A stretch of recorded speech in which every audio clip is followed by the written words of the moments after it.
الحمد لله رب العالمين والصلاة والسلام على نبينا محمد وعلى آله وصحبه وسلم.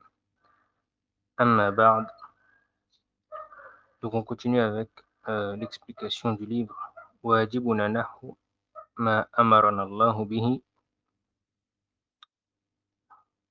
Et on va récapituler donc les sept étapes qui nous est obligatoires vis-à-vis d'un acte prescrit par Allah subhanahu wa ta'ala. Donc on a dit que la première étape c'était al-ilmu bihi, donc d'avoir le savoir concernant cette chose ordonnée. الثانية mahabbatuhu, c'est-à-dire d'aimer celle-ci. Troisième chose, al-azmu ala al-fi'li, donc d'être déterminé à l'accomplir. Quatrièmement, al-amal, donc de la mettre en pratique. Al-khamisa, كونه يقع على المشروع خالصا صوابا. Donc cinquièmement, de l'accomplir de manière légiférée, c'est-à-dire sincèrement pour Allah subhanahu wa ta'ala et conformément à la sunna. Sixièmement, السادسة التحذير من فعل ما يحبطه, donc de prendre garde contre tout ce qui pourrait rendre caduque son œuvre. Et septièmement, السابعة الثبات عليه, donc de persister, d'être ferme sur cet ordre. Donc, Inch'Allah, on va parler aujourd'hui de la troisième étape, c'est-à-dire d'être déterminé à accomplir cet ordre. Donc, après qu'on ait la science et les détails de cet ordre qui nous a été ordonné par Allah subhanahu wa ta'ala ou de son prophète alayhi salatu wassalam, après avoir aimé cette chose, ce qu'il nous convient de faire, c'est d'être déterminé à l'accomplir. Donc d'avoir l'intention de vouloir la mettre en pratique. Comme on va le voir, le fait d'aimer une chose euh, ne t'amène pas forcément à la mettre en pratique si tu n'es pas déterminé à l'accomplir. Donc, donc la troisième étape, la détermination à accomplir donc cet ordre qu'Allah subhanahu wa ta'ala t'a ordonné. قال شيخ الإسلام محمد بن عبد الوهاب رحمه الله: كثير من الناس عرف وأحب ولكن لم يعزم خوفا من تغير دنياه. Donc la plupart des gens savent et aiment donc l'ordre qu'Allah subhanahu wa ta'ala a ordonné, mais ils n'ont pas eu la ferme intention et la conviction de l'appliquer. Pourquoi? De peur que leur vie mondaine s'en trouve changée. C'est-à-dire qu'elle va changer. On va voir donc sa dunya va changer si elle la met en pratique. طيب. قد يعرف الصلاة ويحبها ويعلم مكانتها ويعلم أنها يترتب عليها من الخيرات العظيمة والثمار في الدنيا والآخرة الشيء الكثير، ويعرف عقوبة تاركها، ولكن عزيمته ضعيفة فلا يقبل قلبه على العمل. Donc, Cheikh Abdrazak al-Badr, donc dans l'explication de cet épître, il dit: il peut connaître et aimer la prière, connaître son statut, savoir qu'elle entraîne de grands bienfaits dans ce monde et dans l'au-delà, et connaître le châtiment de celui qui la délaisse. Et malgré tout ce savoir que la personne ait et tout l'amour que la personne ait pour cette prière, sa détermination est faible. Son cœur n'est pas disposé à mettre en pratique ce qu'Allah subhanahu wa ta'ala a ordonné. Donc, al-azmu ala al-fi'l, yani le fait d'être déterminé à accomplir, a un lien avec l'étape qui l'a précédé, c'est-à-dire le fait d'aimer. Et on a vu que aimer un ordre qu'Allah subhanahu wa ta'ala a ordonné différencie d'une personne à une autre, comme on l'a vu. Et il y a des causes dont on doit se rapprocher pour euh, aimer cet ordre. Il y a aussi des causes où on doit s'éloigner de ces causes-là, justement, pour pas que ça nous empêche d'avoir cet amour pour cette adoration ou pour cet ordre. Donc, النفس كالدابة تحملك وتحمل متاعك حتى توصلك إلى الجنة فانظر كيف يتعامل الرجل في الصحراء مع دابته لو هلكت هي هلك معها في الصحراء بل لو أفلتها هلك. Donc dans le livre بين الفتور والانتكاس, on va parler donc النفس, l'âme. Donc dans le livre, il y a l'âme est comme une monture. L'âme est comme une monture.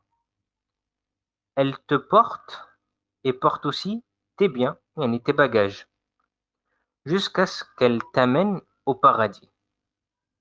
Donc regarde comment un homme dans le désert traite sa monture. Si sa monture périt, donc dans le désert, il va lui aussi périr avec sa monture dans le désert. Et si sa monture s'échappe, il va aussi périr dans le désert. Qu'est-ce qu'on comprend de cela?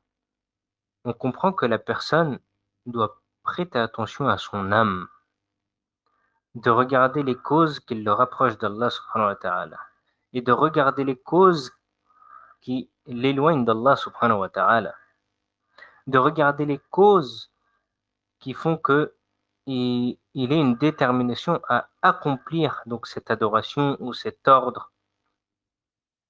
Donc regardez ces causes et regardez les causes qui l'empêchent justement de accomplir, d'être déterminé à accomplir cet ordre. Donc là, on prend l'exemple d'une personne qui est dans le désert, dans sa monture. Si toi, tu prends pas soin donc de ta monture, tu la frappes, tu lui donnes pas à boire, tu lui donnes pas à manger, est-ce que tu vas arriver au point de but? Tu vas jamais arriver. Et bien la même chose là. Tu dois la nourrir, tu dois prêter attention, tu dois pas forcer. Parce que si tu forces, ben, tu ne pourras pas avoir cette envie, cette détermination à accomplir cette tâche.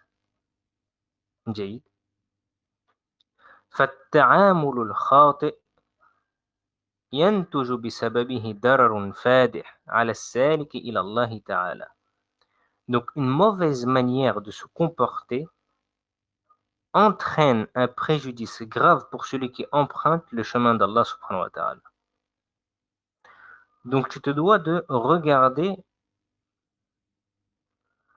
dans ton âme ce qu'elle a besoin. Tu te dois de regarder ce dont ton âme a besoin. Et de regarder de et tu dois l'éloigner de toute chose qui l'empêche d'emprunter le chemin d'Allah subhanahu wa ta'ala, comme on l'a dit précédemment. Donc toute chose qui t'empêche d'être sur le chemin d'Allah, tu t'en éloignes.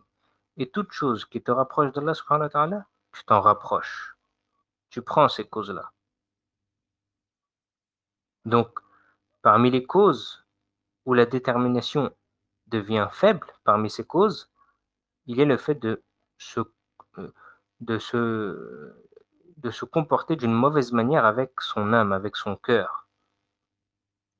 Et si une personne, par exemple, a du mal à faire des prières surrogatoires ou à faire cet ordre, allez aller avec la personne avec douceur. Parce que peut-être trop forcé, la personne va s'enfuir, ne voudra pas pratiquer. Justement, pourquoi? Parce que une personne a été dure envers lui. Donc avoir de la douceur, de la sagesse. Et la sagesse, c'est de mettre les choses euh, au bon endroit. Donc des fois, la dureté, euh, la personne en a besoin. Des fois, la personne a besoin de douceur. فمن أسباب الفتور المعاصي. قال ابن القيم رحمه الله في بيان عقوبات الذنوب والمعاصي. Donc parmi les causes de faiblesse qui t'empêchent à être déterminé à accomplir une adoration ou ce qu'Allah subhanahu wa ta'ala t'a ordonné, il y a quoi? El-ma'asi, les péchés. Ibn al-Qayyim rahimahullah dit en expliquant les bienfaits néfastes des péchés: ومن عقوبتها أنها تضعف سير القلب إلى الله والدار الآخرة أو توقفه وتقطعه عن السير والقلب إنما يسير إلى الله بقوته فإذا مرض بالذنوب ضعفت تلك القوة التي تسيره فإن زالت بالكلية أي قوته انقطع عن الله انقطاعا يبعد تداركه والله المستعان.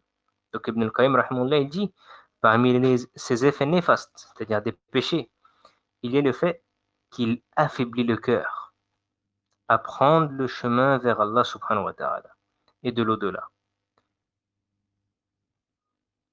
Ou bien, naam, ou bien,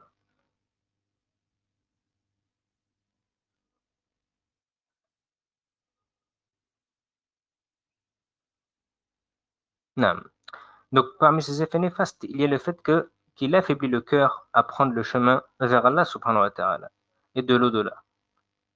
Dit, أو تعوقه أو توقفه وتقطعه عن السير. Donc soit il lui coupe le chemin, ou soit il lui complique le chemin, ou bien il l'arrête et le coupe de son chemin. Dit.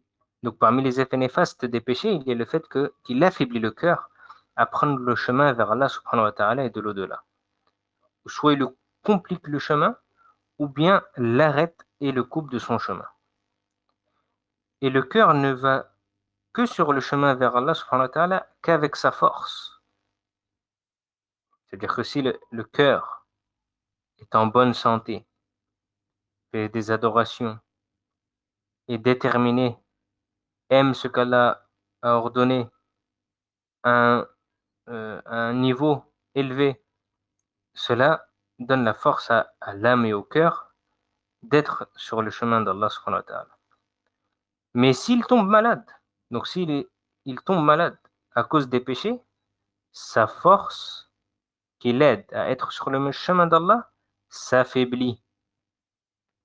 Donc, cette force-là du cœur s'affaiblit à cause des péchés. Et si cette force s'affaiblit jusqu'à disparaître, il sera complètement coupé du chemin qui l'amène à Allah subhanahu wa ta'ala. Et loin de se rétablir. Et c'est d'Allah subhanahu wa ta'ala qu'on implore le secours. Donc le cœur, parmi les effets néfastes des péchés, ça affaiblit le cœur. Et si le cœur est affaibli, il aura du mal à être sur le chemin d'Allah subhanahu wa ta'ala. Et il sera dur de le remettre sur le bon chemin. Donc vous voyez les effets néfastes des péchés sur le cœur, que ça affaiblit le cœur. Et si ton cœur devient faible, eh bien cela va te rendre le chemin vers Allah subhanahu wa ta'ala compliqué. Pourquoi? لماذا؟ المعاصي تزرع أمثالها وتولد بعضها بعضا. قال بعض السلف إن من عقوبات السيئة السيئة بعدها. Pourquoi?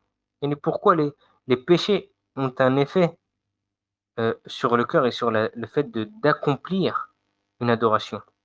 Car les péchés Tazra' sème, yani amène des péchés semblables. C'est-à-dire qu'un péché t'amène à un autre péché. Donc, un péché fait naître un autre péché. Et certains parmi nos pieux prédécesseurs disaient, l'un des châtiments d'un péché est qu'un autre péché le suit. Et la même chose pour les bonnes actions. Une bonne action amène une autre bonne action. La même chose pour les péchés. Un péché t'amène à un autre péché. Ce péché-là t'amène à un autre péché. Et ainsi de suite. Jusqu'à que ton cœur s'affaiblit et il est détruit et il t'éloigne d'Allah subhanahu wa ta'ala et de son chemin. ومنها وهو من أخوفها على العبد أنها تضعف القلب عن إرادته فتقوي إرادة المعصية وتضعف إرادة التوبة شيئا فشيئا. Et on va regarder encore parmi les effets néfastes des péchés. Et c'est l'une des causes qui fait le plus peur pour le serviteur et de tomber dedans. Le fait que la volonté du cœur s'affaiblit. La volonté du cœur, quoi, s'affaiblit. Et cela renforce, donc le fait que le cœur s'affaiblit à cause des péchés, cela renforce quoi? La volonté de désobéir. Donc ça descend d'un autre côté et ça se renforce d'un autre côté. Donc le cœur affaibli renforce la volonté de désobéir. Et cela affaiblit aussi quoi? Peu à peu la volonté de quoi? De se repentir. Méditez bien sur ça. Donc la personne qui commet beaucoup de péchés, l'un après l'autre, son cœur s'affaiblit. Donc la volonté du cœur s'affaiblit de revenir à Allah, de revenir sur le chemin. Tout cela s'affaiblit. Et en même temps, cela renforce la volonté de désobéir à Allah subhanahu wa ta'ala. Et en même temps, cela affaiblit petit à petit la volonté de quoi? De se repentir.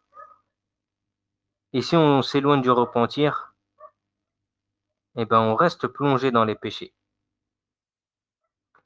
ومن أسباب الفتور والكسل ضعف اليقين وطول الأمل من نسي اللقاء سار على مهل ولو كان متأخرا. Et parmi les causes, il est donc de faiblesse, c'est-à-dire qui t'empêchent à être déterminé à accomplir ce qu'Allah subhanahu wa ta'ala t'a ordonné, une certitude qui est faible.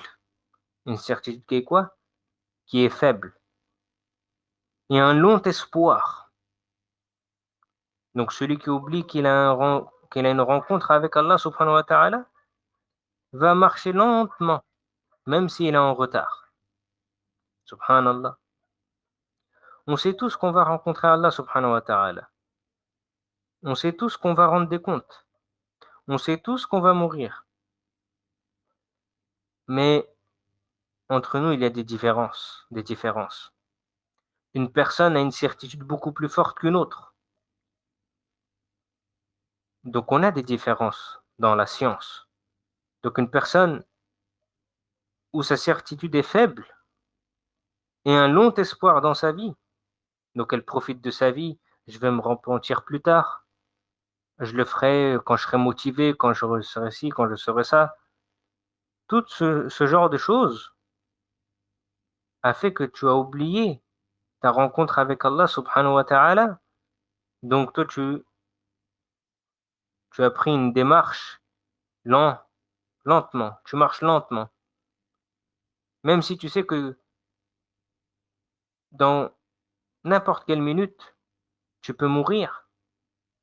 Malgré cela, tu marches, même si lentement, même si tu es en retard. Donc parmi les causes d'avoir une faible détermination, il y a le fait de quoi? D'avoir une certitude qui est faible et un long espoir dans sa vie. Il se peut que tu meurs n'importe quand. Donc pourquoi avoir un long espoir? Combien de personnes sont meurent qui sont jeunes? Combien sont morts en sortant de chez eux? Donc n'aie pas un long espoir. ومن أسباب الفتور مجالسة البطالين الكسالى. Donc, et parmi les causes qui t'empêchent d'avoir une détermination qui t'aide à accomplir ce qu'Allah subhanahu wa ta'ala t'a ordonné, le fait de s'asseoir avec ceux qui ne font rien, les paresseux. قال رسول الله صلى الله عليه وسلم الرجل على دين خليله فلينظر أحدكم من يخالل أخرجه الترمذي. Le prophète sallallahu alayhi wa sallam dit l'homme suit la religion de son ami, alors que chacun de vous regarde qu'il prend comme ami. Ce hadith est rapporté par At-Tirmizi. Donc si le fait de s'asseoir, donc فإذا كانت المجالسة والمصاحبة تؤثر في الدين والعقيدة فهي مؤثرة في الهمة والنشاط من باب أولى. Donc si le fait de s'asseoir et de prendre comme ami a un impact dans la religion et dans la croyance, elles affectent en premier lieu la détermination. Donc ta détermination va ressembler avec ceux avec qui tu t'assois. Ceux qui ne font rien, qui ne dorment pas la nuit tôt et qui se réveillent tard le matin, cela n'a pas de détermination, n'a pas de conviction à accomplir. Donc toi, si tu le prends comme ami, tu seras affecté par cette maladie qu'il a et tu seras comme lui. Et cela va faire en sorte que tu seras paresseux envers ce qu'Allah subhanahu wa ta'ala t'a ordonné. Malgré que tu sais que cette chose, tu connais cette chose et que tu aimes cette chose, mais tu n'as pas cette détermination, cette conviction de pratiquer. Pourquoi? Parce que t'as pris comme compagnon un paresseux. Prends des gens qui sont motivés, prends des gens qui sont actifs, prends des gens qui recherchent la voie d'Allah subhanahu wa ta'ala. Tu seras comme eux. Tu seras comme eux. ومن أسباب الفتور الحرص على الدنيا والانشغال بها. والحرص على الدنيا من أكثر الأشياء التي تسد العبد وتمنعه من الإقبال على الطاعة. وهذا ما ذكره الشيخ رحمه الله في تعليقه على هذه المرتبة. Et parmi les causes de faiblesse, il y a l'attachement à la vie d'ici-bas et de sa préoccupation. L'attachement à la dunya est l'une des choses qui écarte le plus le serviteur et l'empêche de se rapprocher d'Allah subhanahu wa ta'ala. Et c'est ce que le cheikh a mentionné dans son commentaire, dans cette étape. Il avait précisé que les gens avaient pas cette détermination. Pourquoi? Par peur que leur vie mondaine change. Et يقول الشيخ عبد الرزاق البادر حفظه الله مثل أن يكون عنده رئاسة أو عنده أموال أو جاه عظيم ومكانة واسعة فيخشى أن تتغير كمن يكون له مكانة عند أناس مبتدعة ثم يعرف السنة ويحبها ولكن يتوقف عن العمل بها بل يتوقف عن العزم على العمل خوفا من أن تتغير دنياه أن يضيع هذا الجاه وتضيع هذه المكانة ويضيع ذلك التقدير.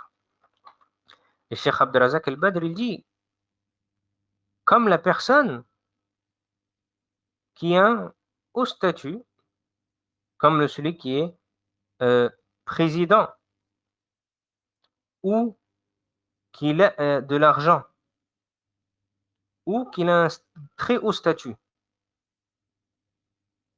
Donc il a peur que cela change. Pourquoi il a peur que cela change? En fait, c'est si il met en pratique cette chose qu'Allah subhanahu wa ta'ala lui a ordonnée, son statut va diminuer. Le regard des gens va changer auprès de lui. Donc cela aura un impact sur son argent ou sur son statut, soit par rapport aux gens ou soit par rapport au statut qu'il a en lui-même. كمن يكون له مكانة عند أناس مبتدعة. Ah, le cheikh aussi ici cite un exemple. Il dit comme des gens qui ont un statut auprès des gens de l'innovation. Mais toi, une fois que tu sais que cette chose, enfin que les gens qui sont sur l'innovation, tu sais que ce qu'ils font est contradictoire à la sunna. Mais si toi, donc, tu leur ordonnes de délaisser cette chose, ils vont te regarder d'une manière différente. Ils vont te chasser de l'endroit où tu es. Ton statut auprès des gens va diminuer. Donc à cause de tout cela, qu'est-ce qu'il fait? Il délaisse la détermination à pratiquer la sunna ou de pratiquer ce qu'Allah subhanahu wa ta'ala lui a ordonné.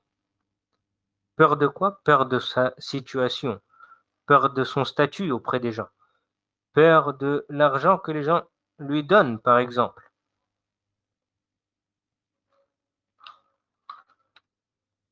ولكن يتوقف عن العمل بها. Donc la personne, à cause de cela, arrête de pratiquer la sunna, par peur justement par ces gens de l'innovation. بل يتوقف عن العزم على العمل خوفا من أن تتغير دنياه. Et sa détermination aussi, yani, n'est plus présente. Pourquoi? Parce qu'il a peur que sa dunya change. Et sachez que la personne ne doit pas regarder le résultat. Quand il fait la prédication, il ne doit pas regarder le résultat. Il ne doit pas se dire, mais ces gens euh, n'ont pas accepté ma prédication. Non, toi ne regarde pas le résultat. Focalise-toi sur ce qu'Allah subhanahu wa ta'ala t'a ordonné et patiente sur cela.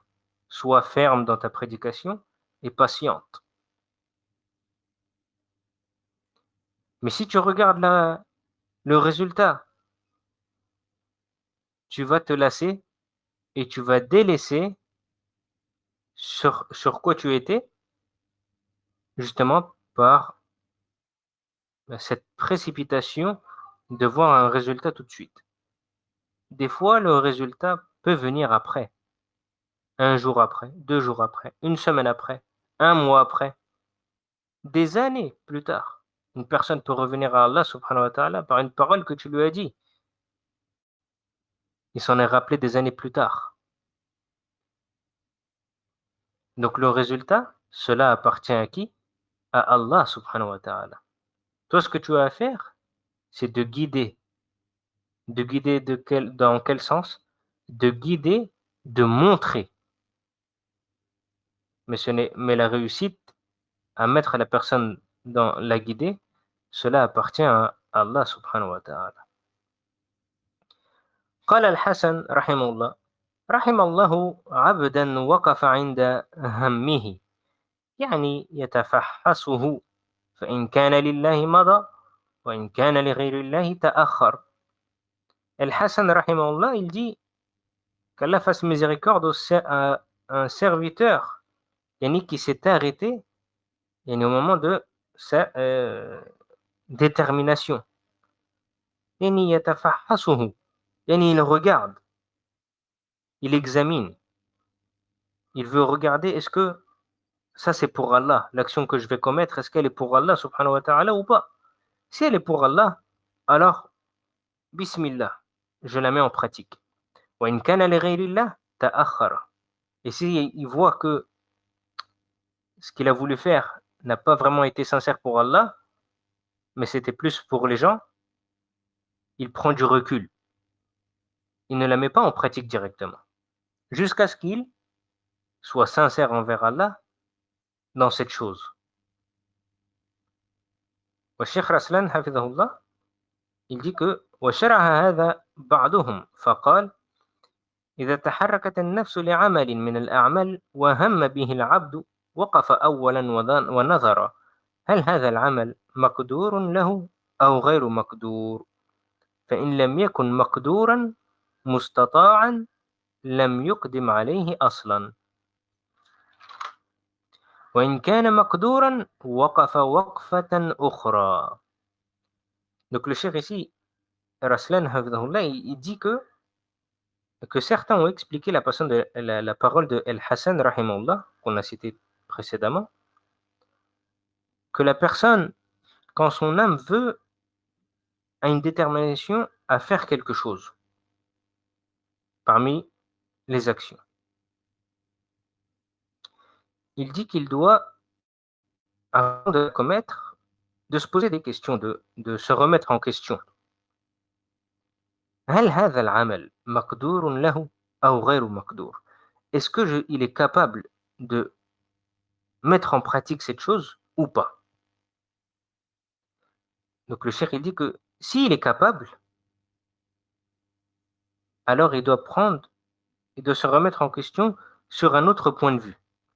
Mais s'il n'en est pas capable, donc de mettre en action cette chose, il doit s'arrêter. On va prendre l'exemple par exemple du Hajj. Est-ce que tu as la capacité de faire, toi tu as envie de faire le Hajj. Donc là tu as envie. Ne va pas directement, non, prends du recul. Est-ce que j'ai la capacité ou je n'ai pas la capacité? Si tu n'as pas la capacité, arrête-toi là, vois autre chose. Si tu as la capacité, alors tu dois encore prendre du recul avant de te précipiter et de prendre un billet et de partir. Qu'est-ce que tu dois faire? Tu dois regarder autre chose.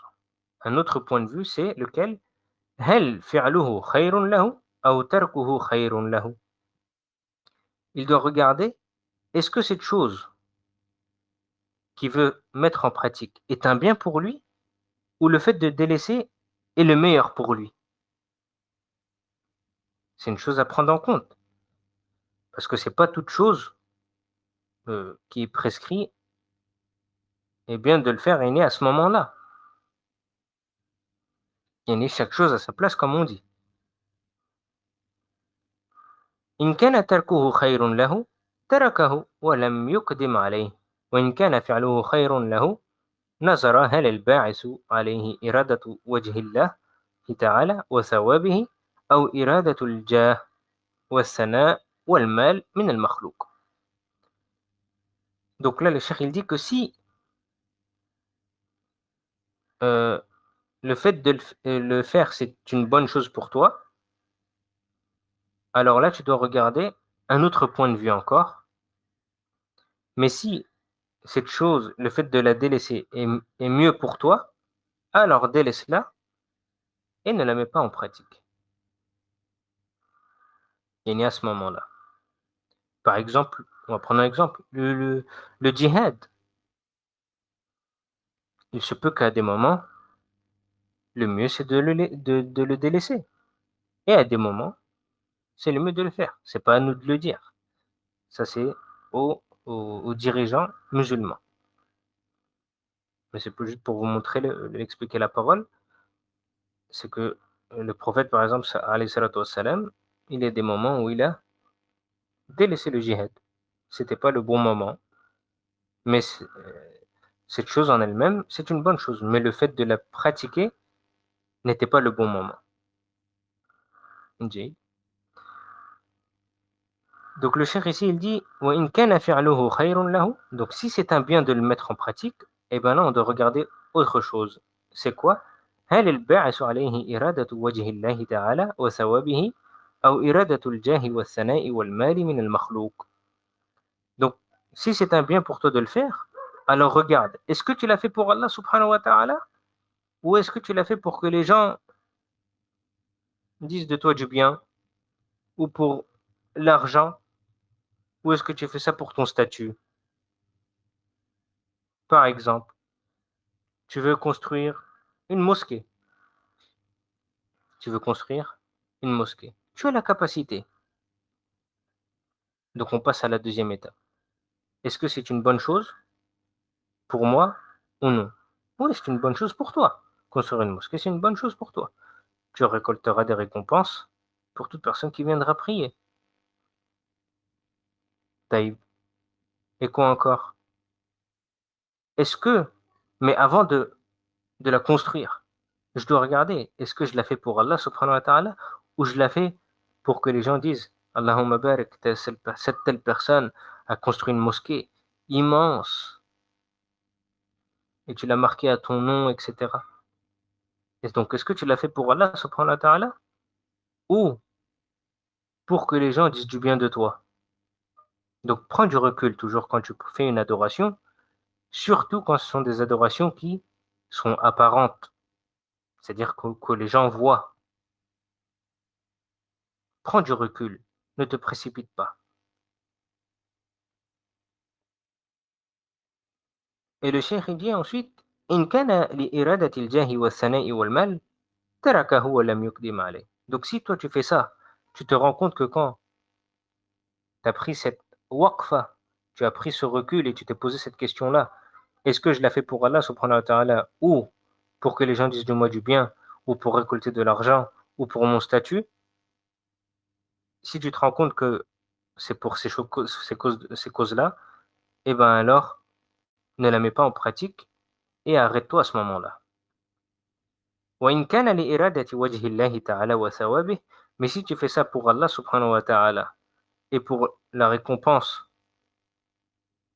qu'Allah subhanahu wa ta'ala va t'accorder si tu l'as fait, et bien là tu dois prendre encore euh, euh, du recul et te poser une question. Mais ça c'est particulier pour si tu as besoin de personnes avec toi. Si tu as besoin de personnes avec toi. Par exemple, le djihad. Par exemple, construire une mosquée. Par exemple, tu as besoin de personnes qui t'aident. Tu ne vas pas le faire toute seule. Tu vas pas construire une mosquée toute seule. Tout, c'est pas possible. Tu peux pas faire le djihad tout seul. Tu as besoin de personnes avec toi pour te soutenir, pour t'aider dans ce que tu souhaites faire. Donc tu dois regarder ça. Est-ce que tu as des gens qui sont prêts pour te secourir et t'aider ou pas? Si tu en as, eh bien alors fais-la. Mais si tu en as pas, alors prends du recul et arrête-toi. À l'exemple de cela, le prophète sallam, au début, n'a pas fait le djihad au début. Pourquoi? Parce que la situation ne la permettait pas. Il était en situation de faiblesse. Il n'y avait pas de qui pour l'aider. Donc à ce moment-là, il a été ordonné de pas faire le djihad et de patienter. فهذه أربع مقامات يحتاج العبد إلى محاسبة نفسه عليها قبل العمل. Donc le Cheikh Raslan Hafidhahullah, il dit que la personne, que ces quatre choses-là qu'on a citées, donc ces quatre étapes que la personne doit regarder, donc on va les récapituler. Donc la première étape, c'est est-ce que la personne est capable de faire cette chose ou pas? La deuxième chose, est-ce que le fait de le faire, c'est un bien pour lui ou est-ce que le fait de le délaisser est un bien pour lui? La troisième chose, de regarder est-ce que je fais cette action pour Allah subhanahu wa ta'ala ou je fais pour que les gens, pour récolter de l'argent ou pour garder mon statut ou pour que les gens disent de bien de moi. Donc pose-toi cette question. Et la quatrième donc, question que tu te poses avant de faire quelque chose, ça c'est si c'est une action en groupe, de regarder est-ce que tu as des personnes qui t'aident pour faire cette chose ou pas. Donc si tu en as, eh ben fais-la. Si tu en as pas, dans ce cas-là, arrête-toi à ce moment-là. Donc le cheikh il dit que la personne doit se remettre en question avant de faire une action. Donc voilà pour la troisième étape. العزم على الفعل, donc la détermination à accomplir cet ordre ordonné par Allah subhanahu wa ta'ala. Donc, comme on l'a dit, à la personne de bien regarder ce qui le rapproche d'Allah subhanahu wa ta'ala, ce qui renforce sa détermination, et de regarder les causes qui éloignent et qui affaiblissent sa détermination à accomplir les bonnes actions. Et on a cité certes euh, quelques causes donc, qui affaiblissent cette détermination à accomplir les ordres d'Allah subhanahu wa ta'ala. Il y en a d'autres, mais cela c'est de manière résumée. Barakallahu fikum wa jazakumullahu khayran. Subhanak Allahi wa bihamdik. Ashhadu an la ilaha illa ant. Wa astaghfiruka wa atubu ilayk. Wassalamu alaikum wa rahmatullahi wa barakatuh.